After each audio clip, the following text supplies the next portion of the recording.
After completing a web form, you need something to inform the browser to send the information to the server. A submit button is used to accomplish this task and is the recommended way to submit HTML forms.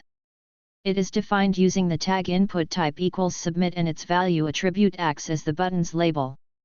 After clicking this button, the data is sent to the page specified in the form's action attribute, which performs some actions with the received input.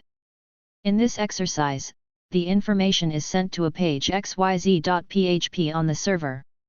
The server processes the input and returns the answer as shown in the output pane. For this purpose, we used the get method, which retrieves the inputted information from the server.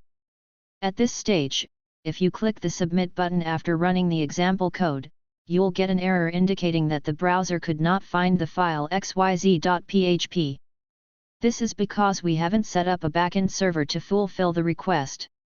Server processing is an advanced topic and will be discussed in later videos of this series. Besides submit, you can use two other types that perform form submission task, and these are reset and button. The reset element sets all the form fields back to their default value, or blank. The button element, which is discussed next, performs an action associated with a JavaScript event handler.